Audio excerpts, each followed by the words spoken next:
ዶሮ ማነቂያ ቡናን እየተካ ያለውን አረንጓዴ ቅጠላችንን ለፒያሳ ሕዝብ ኤክስፖርት በማድረግ ትራንስፎርሜሽኑን በማፋጠኑ ረገድ የምትጫወተው ሚና የዋዛ አይደለም።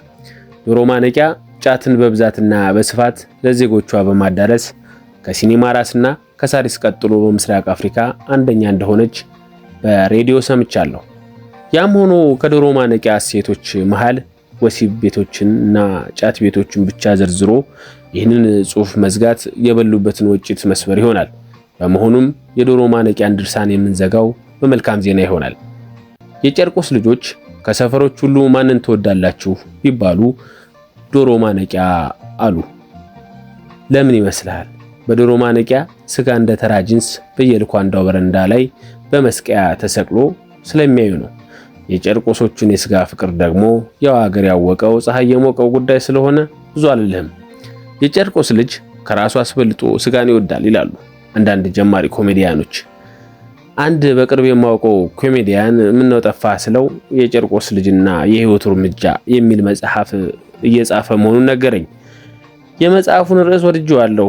ጀማሪ ኮሜዲያን ለምን ጨርቆስ ላይ እንደሚረባረቡ አይገባኝም። ስጋን የፈጠረ አምላክ ከፈቀደ እኔም አንድ ቀን ጨርቆስና ስጋ የሚል መጽሐፍ አሳትም ይሆናል። ማን ያውቃል?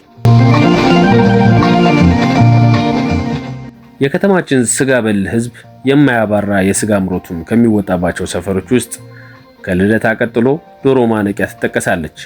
በጊዮርጊስ በኩል ባለው የዶሮ ማነቂያ የባህር በር ያለውን የስጋ ትዕይንት ስትመለከት አዳም የተሳሳተው በበለስ ሳይሆን በሙዳ ስጋ ሊመስል ይችላል።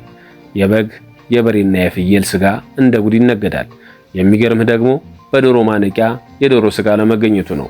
ገና ወደ ዶሮ ማነቂያ ግዛት አንድ እግርህ እንዳስገባህ ነጭ ጋውን የለበሱ ስጋ ራጆች ልክ እንደ ጆፌ አሞራ እና ጭልፊት ያንዣብቡብሃል፣ ያዋክቡሃል፣ ቢላቸውን እያፋጩ።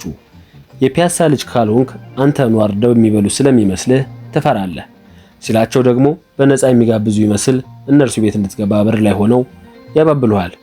ቁራይ ስጋ አፍ ውስጥ ወርውረውልህ ኪስህን ሊያራቁትህ እኮ ነው። እነ በቀለ፣ እነ ባምቡ፣ እነ አዱኛ፣ እነ ፋሲካ፣ እነ ቤተልሔም፣ እነ ታደሰ መስኮታቸውን የስጋ መጋረጃ ሰርተውለት እንቁልልጭ ይሉሃል።